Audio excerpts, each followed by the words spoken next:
Hare Krishna, Krishna Krishna, Hare Hare, Hare Rama, Rama Rama, Hare Hare. Hare Krishna, Krishna Krishna, Hare Hare, Hare Rama, Rama Rama, Hare Hare. Hare Krishna, And now Chapter 10, Spiritual Attachment and Material Detachment.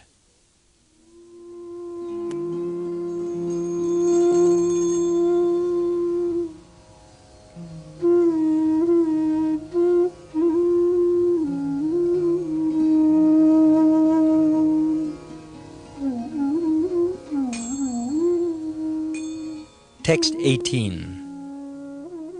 Jnana Vairagya Yuktena Bhakti Yuktena Chatmana Paripashyatyudasinam Prakritim Chahatojasam.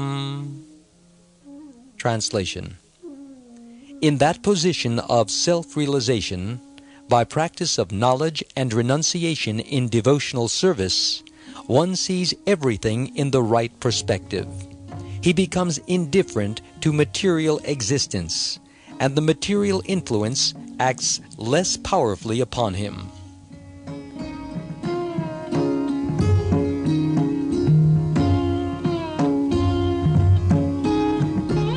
Purport. As the contamination of the germs of a particular disease can influence a weaker person, similarly, the influence of material nature or illusory energy can act on the weaker or conditioned soul, but not on the liberated soul. Self-realization is the position of the liberated state. One understands his constitutional position by knowledge and vairagya, renunciation. Without knowledge, one cannot have realization. The realization that one is the infinitesimal part and parcel of the Supreme Spirit makes one unattached to material conditional life. That is the beginning of devotional service. Unless one is liberated from material contamination, one cannot engage in the devotional service of the Lord. In this verse, therefore, it is stated, Jnana Vairagya Yuktena. When one is in full knowledge of one's constitutional position and is in the renounced order of life, detached from material attraction, then by pure devotional service, bhakti yuktena, he can engage himself as a loving servant of the Lord. Paripashyati means that he can see everything in its right perspective. Then the influence of material nature becomes almost nil. This is also confirmed in Bhagavad Gita. Brahmabhuta prasanatma. When one is self-realized, he becomes happy and free from the influence of material nature. And at that time, he is freed from lamentation and hankering. The Lord states that position as Mad Bhaktim Labhate Param, the real beginning of devotional service. Similarly, it is confirmed in the Narada Pancharatra that when the senses are purified, they can then be engaged in the devotional service of the Lord. One who is attached to material contamination cannot be a devotee.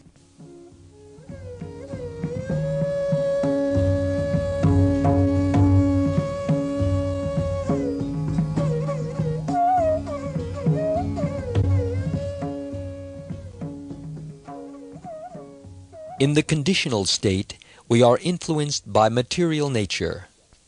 We have already discussed how we are conditioned by the three modes of material nature: ignorance, passion, and goodness. Goodness is superior to ignorance and passion, because from the platform of goodness we can come to understand Krishna and thereby transcend the modes altogether. In this age, people are generally influenced by the lower modes, the modes of ignorance and passion. In these modes, we are not able to serve Krishna. It is our constitutional position to serve someone, but when we do not serve Krishna, we serve Maya. In any case, we cannot become master. Who can say that he is a master, that he is not serving anyone? We may serve our family, society, country, business, automobile, or whatever. If one cannot find anything to serve, he goes and buys a cat or dog and serves it. Why is this? It is because service is our nature. We are simply lacking the knowledge of where to direct the service. Service is meant to be rendered to Krishna. In the material world, we are serving our lusty desires, not Krishna, and we are deriving no pleasure from this.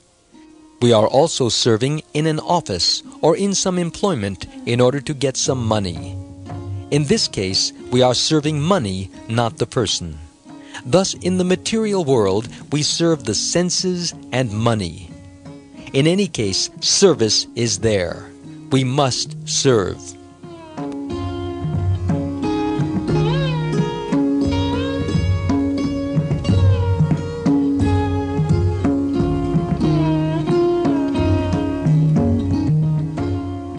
Actually, the only master is Krishna.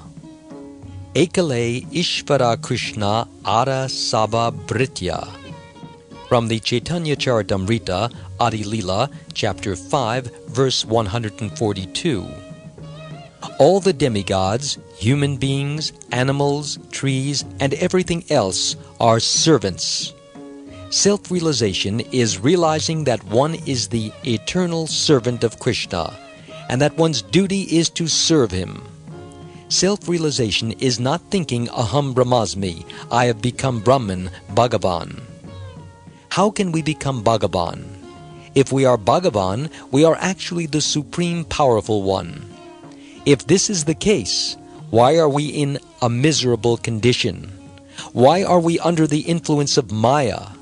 Does Bhagavan come under the influence of Maya? No. Krishna says specifically in Bhagavad Gita that Prakriti Maya is working under his directions. Maya is the maidservant of Krishna. And if we are the servants of Maya, how can we be Krishna, Bhagavan? When we come to our spiritual senses, we can understand that we are erroneously engaged in Maya's service, and that our duty is to engage in Krishna's service. That is self-realization. As stated here, Jnana Vairagya Yuktena. Real understanding is knowing oneself to be the servant of Krishna, no one else. Because we are under illusion, we are serving Kama, Lobha, Moha, Matsarya, lust and greed, without benefit and without pleasure. Kama dinam kati na katidha palita durnidesha, which means, quote, there is no limit to the unwanted orders of lusty desires, unquote, from the Bhakti Rasamrita Sindhu 3:2-25. When we come to the understanding that our pleasure lies in serving Krishna only, we have attained Jnana Vairagya. Therefore, in Srimad Bhagavatam, Canto 1, Chapter 2, Verse 7, it is stated, Vasudeve Bhagavati Bhakti Yoga Prayojita Jana Yatyashu Vairagyam Jnanam Cha Yad Ahaitukam, which means, quote, by rendering devotional service unto the Supreme Personality of Godhead, Sri Krishna, one immediately acquires causeless knowledge and detachment from the world, unquote. If one engages in the service of Vasudeva, Krishna, this knowledge comes and one becomes a Mahatma. A Mahatma is one who realizes that Krishna is everything. He does not defy Krishna or try to become Krishna. One who does so is not a Mahatma, but a Duratma, a rascal. What is the position and knowledge of a Mahatma? Krishna states, Mahatmanas tu mam partha daivim prakritim ashvitaha bhajantyananya manaso gyatva bhutadim avyayam, which means, quote, O son of Pritha, those who are not deluded, the great souls, are under the protection of the divine nature. They are fully engaged in devotional service because they know me as the Supreme Personality of Godhead, original and inexhaustible. Unquote. From the Bhagavad Gita, chapter 9, verse 13.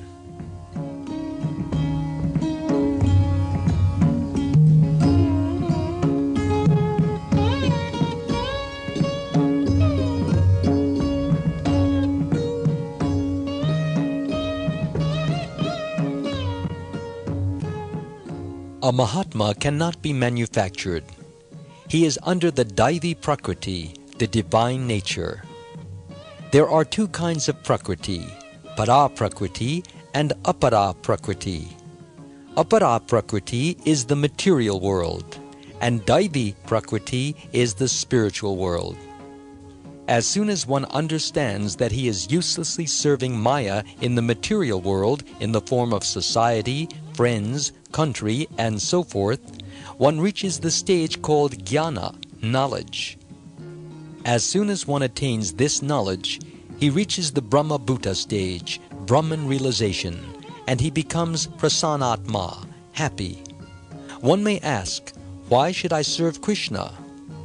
We have already explained that being a part means serving the whole. The whole is Krishna, and the individuals are meant for Krishna's satisfaction. Isha Vasyam Idam Sarvam. There are many Ishvaras, controllers, but the supreme Ishvara is Krishna. As soon as one attains this realization, he has attained perfect knowledge, and he renders service in Bhakti Yoga. Foolish people say that Bhakti is meant for agyanis, unintelligent people, but this is not the case. In Bhagavad Gita, Krishna indicates that after many births, the jnani, the man in knowledge, surrenders unto him. As long as we do not understand Krishna, Vasudeva, we should understand that we are still fools. We may advertise ourselves as very great jnanis, learned personalities, but we are actually fools. That is the Shastric conclusion. If we are actually jnanis, we should surrender unto Krishna. There are many dharmas or activities.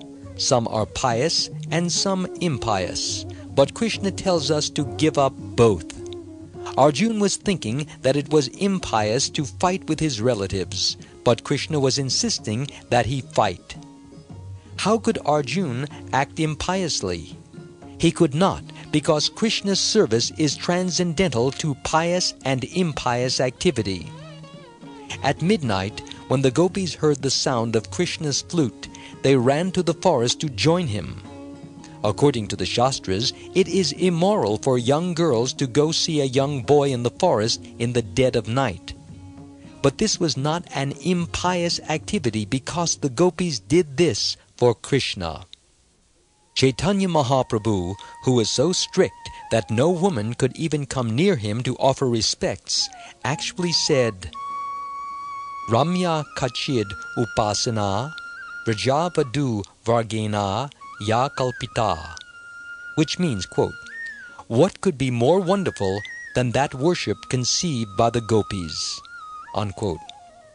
Although it actually appeared immoral for the gopis to dance with Krishna, Chaitanya Mahaprabhu states that their relation with Krishna is the highest form of worship. This is actually transcendental knowledge. One becomes transcendental to all pious and impious activities when one serves Krishna. After all, piety and impiety are within the material modes. Krishna's service is transcendental to good and bad, pious and impious. Bhakti Yoga begins when Jnana and Vairagya are complete. Jnana is knowledge, and Vairagya is detachment from matter and engagement of the mind in spirit. Both of these are automatically attained when we engage in devotional service to Krishna.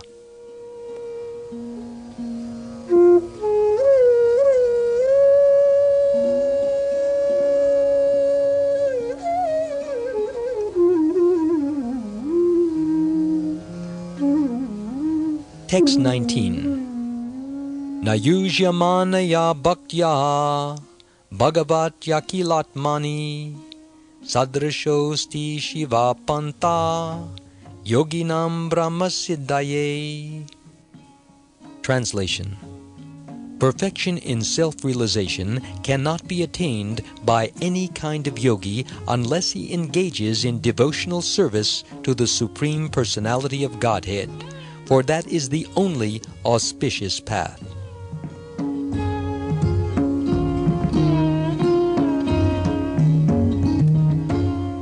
Purport.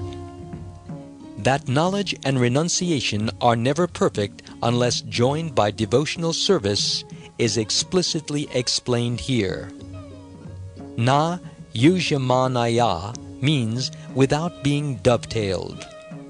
When there is devotional service, the question arises where to offer that service. Devotional service is to be offered to the Supreme Personality of Godhead, who is the Supersoul of everything, for that is the only reliable path of self-realization or Brahman realization. The word Brahma Siddhaye means to understand oneself to be different from matter, to understand oneself to be Brahman. The Vedic words are Aham Brahmasmi. Brahma Siddhi means that one should know that he is not matter. He is pure soul. There are different kinds of yogis, but every yogi is supposed to have attained self-realization or Brahman realization. It is clearly stated here that unless one is fully engaged in the devotional service of the Supreme Personality of Godhead, one cannot easily approach the path of Brahma Siddhi. In the beginning of the second chapter of Srimad Bhagavatam, it is stated that when one engages in the devotional service of Vasudeva, spiritual knowledge and renunciation of the material world are automatically manifest. Thus, a devotee does not have to strive separately for renunciation or knowledge. Devotional service itself is so powerful that by one's service, everything is revealed. It is stated here, Shiva Panta. This is the only auspicious path for self-realization. The path of devotional service is the most confidential means for attaining Brahman realization. That perfection in Brahman realization is attained through the auspicious path of devotional service indicates that the so-called Brahman realization or realization of the Brahmajyoti effulgence is not Brahma Siddhi. Beyond that Brahmajyoti, there is the Supreme Personality of Godhead.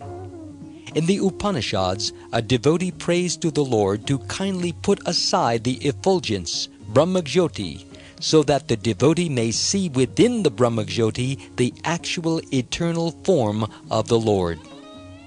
Unless one attains realization of the transcendental form of the Lord, there is no question of bhakti.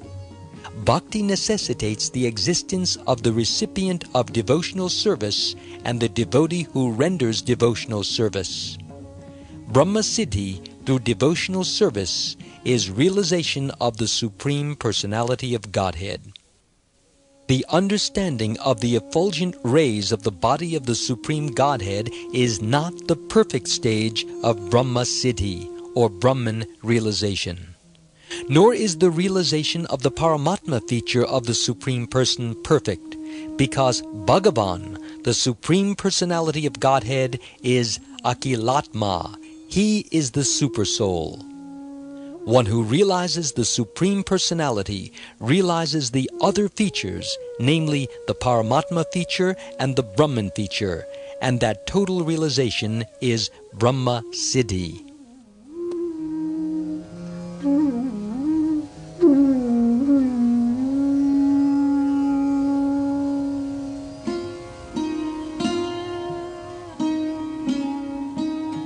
As stated before, The word yoga means to connect.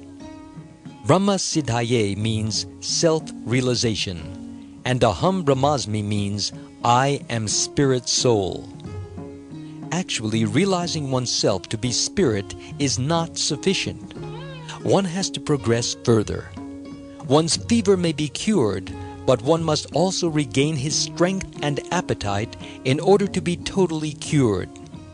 Then one can have a normal, healthy life, free of disease. Similarly, simply realizing that one is spirit soul is not sufficient.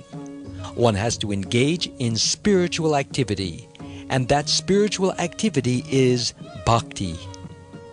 Mayavadi philosophers think that it is sufficient to stop all material activity, and the Buddhist philosophers advocate nirvana, cessation of material life. Neither give more information. Actually, we are suffering due to this material combination, and that is a fact. This body is composed of earth, water, fire, air, ether, mind, intelligence, and ego. The Buddhists and Mayavadis advocate the annihilation of the components. They say, let the earth go to earth, let the water go to water, let the fire go to fire and become zero. If we dismantle the house of the material body and become zero, we attain nirvana. Nirvana means the cessation of pleasure and pain.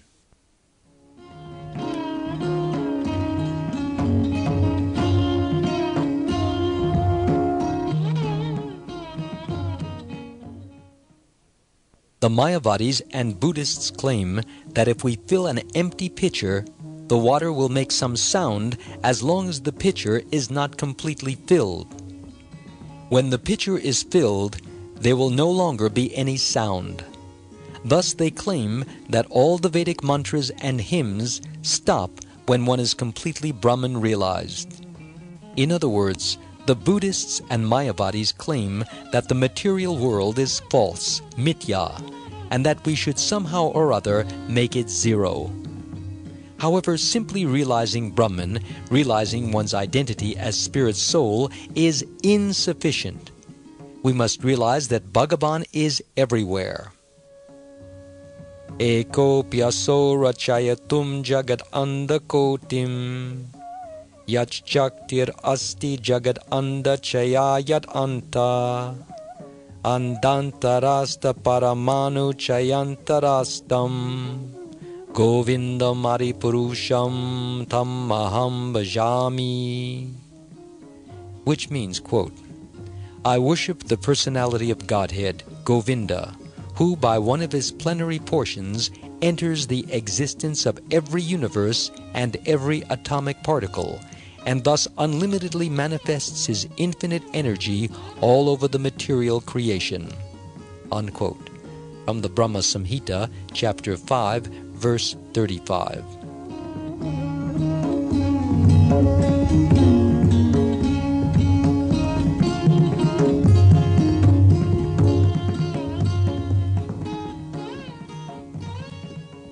Sri Bhagavan is not alone. He is not only localized, but is everywhere. Although Krishna has a particular place, he is everywhere.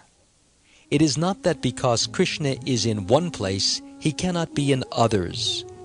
Since we are conditioned, when we sit in our office, we cannot be at home.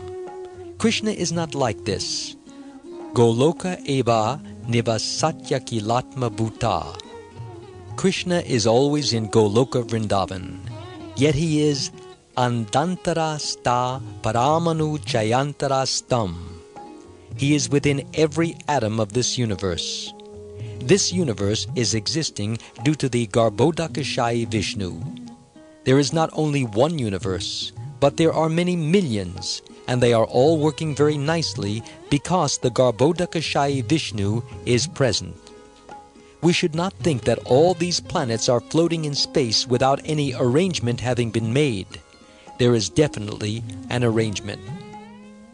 In order to be completely free of the material modes, one has to come not only to the platform of jnana and vairagya, but to bhakti also. When we mention bhakti, some people say, I render bhakti to my wife. I love her very much and take care of her. If I do not see her, I become mad. Thus people have bhakti for their family, country, goddess Durga, other demigods, and so on. However, that kind of bhakti will not do. Therefore it is said, Bhaktir Bhagavati. Bhakti must be rendered unto the Supreme. It is not that one should render bhakti unto an imitation Bhagavan. If one says that he is Bhagavan, we should ask, are you present in everyone's heart? Can you tell me what I am thinking now? If one is Bhagavan, he must be Akilatma. If one is Ishvara, he must be present in everyone's heart. Krishna is present in everyone's heart. Sarvasya chaham riddhi sanivishta. All this should be scrutinizingly studied. It is not that one should accept this rascal or that rascal as Bhagavan. Nor should one render bhakti to this demigod or that demigod, to one's family, country, society, wife, cat, dog, or whatever. All this is not really bhakti, but imitation bhakti. It is actually lustful desire. If we can develop bhakti for Krishna, Krishna consciousness, our lives will be successful. Actually, there is no alternative. As stated in this verse, Sadrisho sti Shiva Panta. Para-Brahman is Krishna, and Brahma Siddhaye means understanding our relationship with Krishna. It is all right for one to understand oneself as Brahman, Aham Brahmasmi. But what is our relationship with the Para-Brahman? There are always two, Brahman and Para-Brahman, Atma and Paramatma, Ishvara and Parameshvar, the individual living being and the supreme living being, Nitya and Nityanam, Chaitanash and Chaitananam. There are always two present, and two means a relationship. We should therefore understand our relationship with the Supreme, with Para-Brahman. Understanding that relationship is Brahma Siddhaye.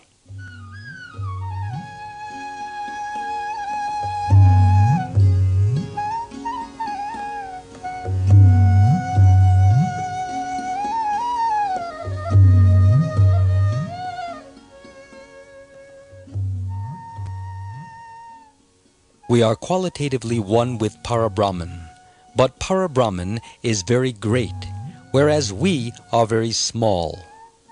Para-Brahman is one, Kaivalya. There is no alternative and no duplicate. There is no one equal to him or greater than him. This is the meaning of Kaivalya. Human life is meant for inquiring about Para-Brahman and one's relationship with him. Unfortunately, people are not asking questions about Para-Brahman. Everyone is asking about the news and the morning paper, and everyone is concerned with going to the market and purchasing so many goods for cheaper prices. All this is going on in human society and in cat and dog society also.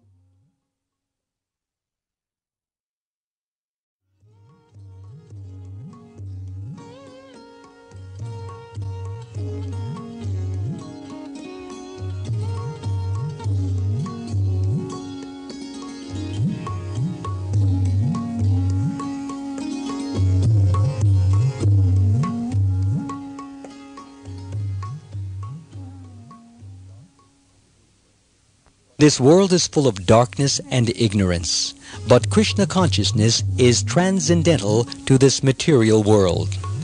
In Krishna consciousness, there is no darkness, but simply light. If we try to find things at night, it becomes very difficult. However, in the daytime, there is no difficulty. The Shastras enjoin that we leave this darkness and come to light. This light is given by the Guru. Omagyana timirandasya gyananjana shalakaya chakshur unmilitam yena tasmai shri gurave namaha, which means, quote, I was born in the darkest ignorance, and my spiritual master opened my eyes with the torch of knowledge. I offer my respectful obeisances unto him. Unquote. It is the Guru's business to give light by knowledge. The Guru has completely assimilated the Vedic essence of life. Shruti, knowledge, is received by hearing. It is not experimental. We cannot understand that which is beyond our sense perception by experiment. We cannot understand who our Father is by experimental knowledge. One cannot say, let me find out who my Father is by experiment. Our Father was existing before we were existing, and it is not possible to understand by experimental knowledge that this or that man is my Father. The real authority is the mother. Therefore, Vedic knowledge has been likened to the mother and the Puranas to the sisters. We should understand from the Vedas what ultimate knowledge really is. The ultimate knowable objective is Krishna, and simply by understanding Krishna, we can understand everything. We do not have to understand things separately. Krishna is within our hearts. He is not far away. Rather, he is everywhere. If Krishna sees that we are attached to him, he becomes our friend. He is a friend to everyone, but he is especially a friend to his devotees. As Krishna himself says in Bhagavad Gita, chapter 10, verse 11, Tesham evanu kampartam aham agyanajam tamaha nashayam yatma bhavasto jnana dipena basvata, which means, quote, out of compassion for them, I, dwelling in their hearts, destroy with the shining lamp of knowledge the darkness born of ignorance. Unquote. Jnana is there. It is simply covered with the curtain of ignorance. Light is there, and darkness is there. But when we are in darkness, we cannot see things as they are. Krishna says that as one devotes himself to rendering service, he himself dispels the darkness of ignorance. If we actually want to become perfect in this life, we only need to engage in devotional service to the Supreme Personality of Godhead, Bhagavan. It is not that Bhagavan is difficult to find. Bhagavan is within the heart. Ishvara sarva bhutanam riddeshe rujana tishtati, from the Bhagavad Gita, chapter 18, verse 61. That is the real Bhagavan within the hearts of all. That Bhagavan is always active. He instructed Brahma, the Lord of the universe, and Brahma, having received Krishna's instructions, created the entire universe. Krishna will also give instructions to us if we simply take to devotional service.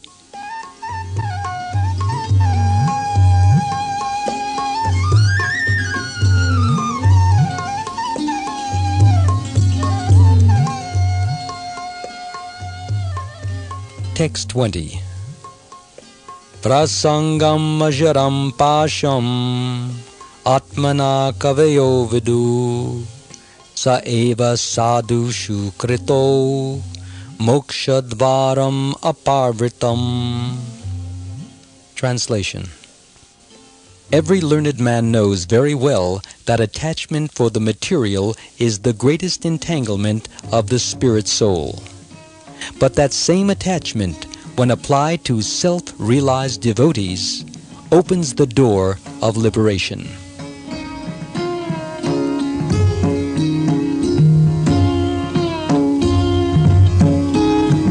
Purport.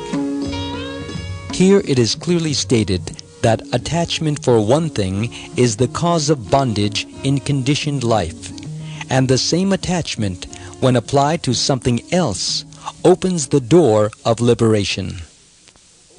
Attachment cannot be killed. It has simply to be transferred. Attachment for material things is called material consciousness, and attachment for Krishna or his devotee is called Krishna consciousness. Consciousness, therefore, is the platform of attachment.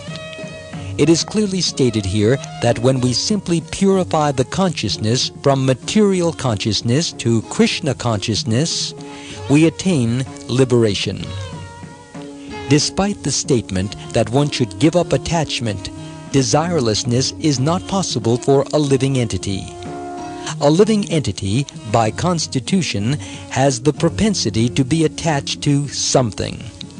We see that if someone has no object of attachment, if he has no children, he transfers his attachment to cats and dogs.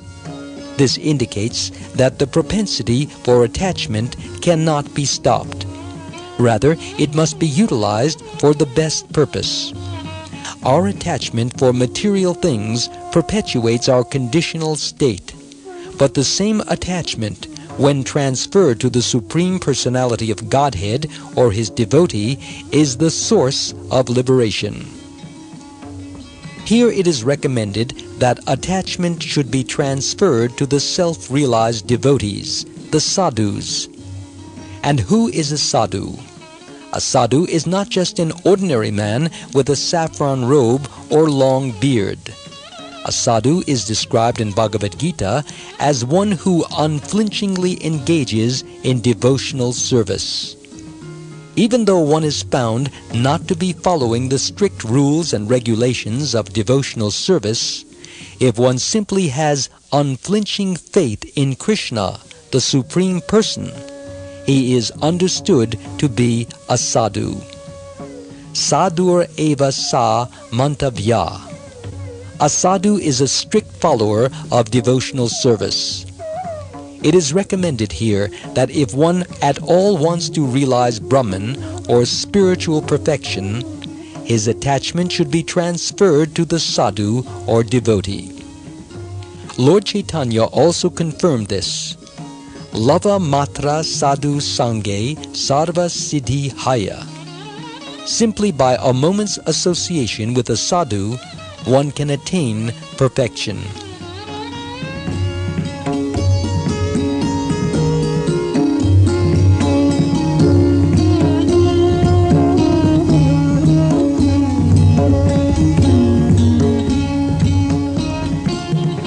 Mahatma is a synonym of sadhu. It is said that service to a Mahatma or elevated devotee of the Lord is Dvaram Ahur Vimukte, the royal road of liberation. Mahat Sebam Dvaram Ahur Vimukte Stamo Dvaram Yoshitam Sangi Sangam. From the Srimad Bhagavatam, Canto 5, Chapter 5, Verse 2. Rendering service to the materialists has the opposite effect. If anyone offers service to a gross materialist or a person engaged only in sense enjoyment, then by association with such a person, the door to hell is opened. The same principle is confirmed here. Attachment to a devotee is attachment to the service of the Lord, because if one associates with a sadhu, the sadhu will teach one how to become a devotee, a worshipper, and a sincere servitor of the Lord. These are the gifts of a sadhu. If we want to associate with a sadhu, we cannot expect him to give us instructions on how to improve our material condition, but he will instruct us how to cut the knot of the contamination of material attraction and how to elevate ourselves in devotional service. That is the result of associating with a sadhu. Kapila Muni first of all instructs that the path of liberation begins with such association. According to Sri Chaitanya Mahaprabhu, Sadhu Sangha, Sarva Shastre Kaya, Lava Matra Sadhu Sange Sarva Siddhi Haya, which means, quote, the verdict of all revealed scriptures is that by even a moment's association with a pure devotee, one can attain all success, unquote. From the Chaitanya Charitamrita, Madhya Lila, chapter 22, verse 54. It is said that man is a social animal, and according to our association, we can mold our character. Businessmen associate with one another to develop their business capabilities. There are many different types of association, and association brings about bondage to a particular thing. If one associates with materialistic people, one's bondage to sense gratification tightens. Woman is the symbol of sense gratification. Therefore, anything dealing with sense gratification is called Yoshit Sangha. This material world is filled with Yoshit Sangha because everyone is interested in sense gratification. As stated in Bhagavad Gita, chapter 2, verse 44, Bhogaishvarya prasaktanam tya parata chetasam yavasayatmika buddhi samado na vidiyate, which means, quote, in the minds of those who are too attached to sense enjoyment and material opulence, and who are bewildered by such things, the resolute determination of devotional service to the Supreme Lord does not take place, unquote. The word bhoga means sense gratification. Bhogaishvarya, those who are overly attached to opulence and sense gratification cannot understand spiritual life, and they are very slow to take to it.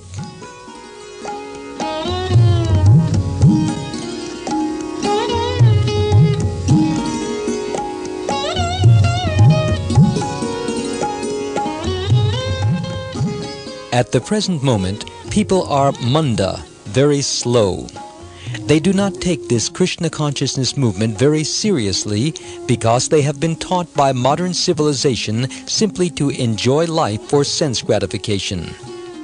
In the Western countries especially, there are many implements for sense gratification. There are even machines for shaving, although formerly an ordinary razor would do. Now, thanks to the machine, one does not even have to move his hand. So this is considered progress. However, we learn from the Shastras that human life is not meant for sense enjoyment, but for tapasya. That is Vedic civilization. First of all, one must be trained in the brahmachari system and learn how to deny the senses. A brahmachari should be trained in tapasya, not in enjoyment. Formerly, brahmacharis would have to go from door to door to beg alms for the ashram, and they were trained from the very beginning to address every woman as mother. Presently, people are in such a miserable condition that they are saying, "Let us die, let us die." However, Krishna in Bhagavad Gita says, "Why should you die?" People want to die in order to put an end to the threefold miseries of material nature. But who is making research on how to stop death? From Bhagavad Gita we learn that death is not really natural for us. It is artificially imposed upon us, and we have to become deathless again. That is the perfection of human life, but no one cares about it. We have become so dull that we cannot avoid birth, old age, disease, and death. We are actually experiencing them because we are not alert. For this reason, when Sanatan Goswami approached Chaitanya Mahaprabhu, he said, "My dear Lord, somehow or other you have dragged me to your lotus feet. I am now asking you what my actual position is. Why am I forced to suffer the threefold miseries of material life?" No one is interested in inquiring about this matter. Moksha, liberation, means getting free from the threefold miseries of life, as well as birth, old age, disease, and death. Sometimes when people are a little interested, they take to a path that is not even approved, or they invent something. But nothing need be invented. By this Krishna consciousness process, everyone can be elevated. Everyone can be delivered, regardless of his situation or culture. We have spread this Krishna consciousness movement throughout the world, and people are becoming happy because of it.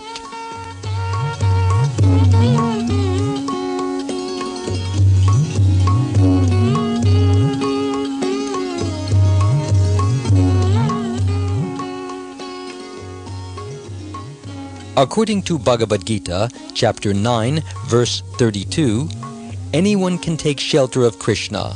Krishna never denies anyone, and similarly, Krishna's devotee never denies anyone. That is this Krishna consciousness movement. We tell everyone, yes, you are welcome. Take this education and spiritual life and become a devotee of Krishna. Sometimes we are criticized because of this. But Krishna specifically says in Bhagavad Gita that even those who are low-born can take shelter of him and become elevated for liberation. What then to speak of pious people born in Brahminical families? Unfortunately, in this age, people born in rich or Brahminical families often don't care for spiritual realization. They misuse their chance and exhaust the results of their pious activities. Society needs first-class sadhus in order to improve. If everyone is a Shudra and debauchee, how can society be peaceful? Therefore, in order to organize society, Krishna recommends the Varnashram Dharma. There must be ideal Brahmins, Kshatriyas, Vaishyas, and Shudras.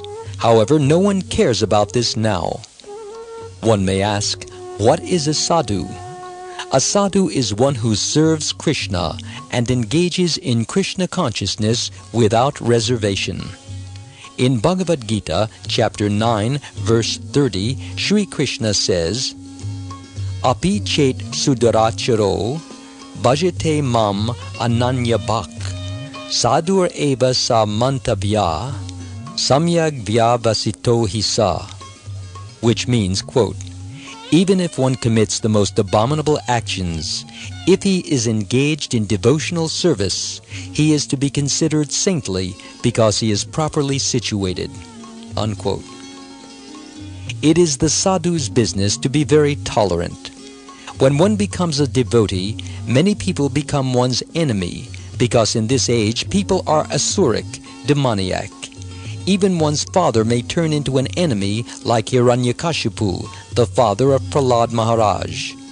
Prahlad was only 5 years old and was chanting Hare Krishna, but his father was prepared to kill him because he was a devotee. Hiranyakashipu was saying, "Why are you chanting Hare Krishna? Why are you speaking of a separate God? I am God." That is the meaning of asuric, demoniac. Rascals who claim to be God themselves are simply demons. Although Prahlad's father was insisting that he was God, Prahlad Maharaj could not accept this. He simply accepted his father as an asura, and consequently there was a quarrel between them. When Hiranyakashipu asked Prahlad Maharaj, "What is the best thing you have learned from your teachers?" Prahlad replied, "O best of the asuras, as far as I can understand, because we have accepted this material body, we have to accept death. But this is not the object of human life. Human life is meant for moksha, liberation."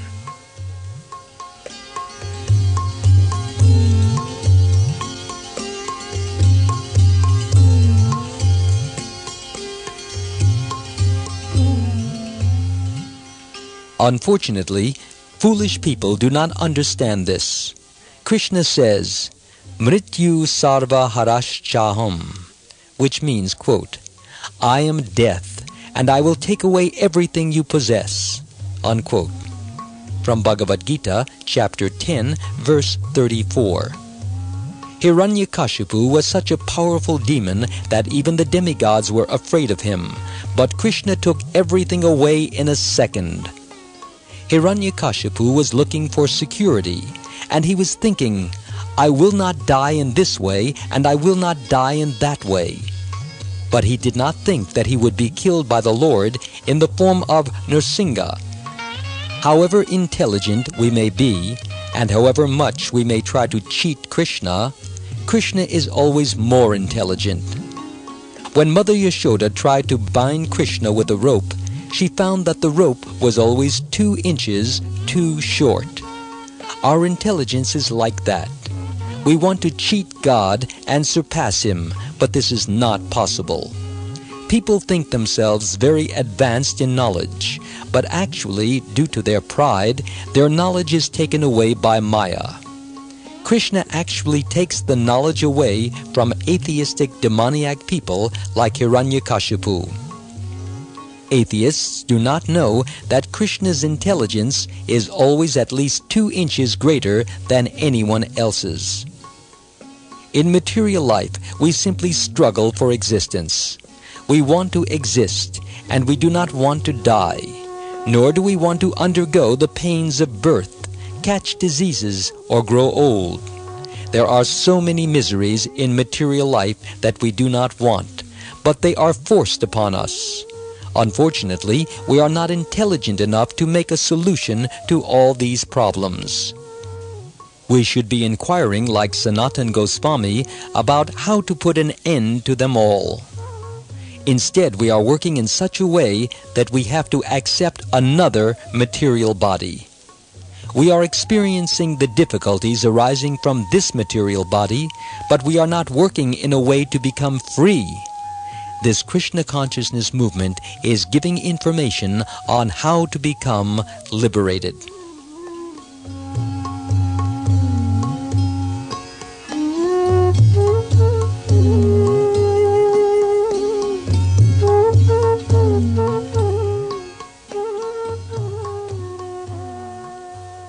Those who are Mahatmas are always engaged in chanting Hare Krishna, Krishna Krishna, Hare Hare, Hare Rama, Rama Rama, Hare Hare. Bhajan is the chanting of Hare Krishna. If we serve a Mahatma like Haridas Thakur, who is always engaged in chanting Hare Krishna, our path of liberation is opened. However, if we associate with materialistic people who are simply mad for sense gratification, we take the way of darkness.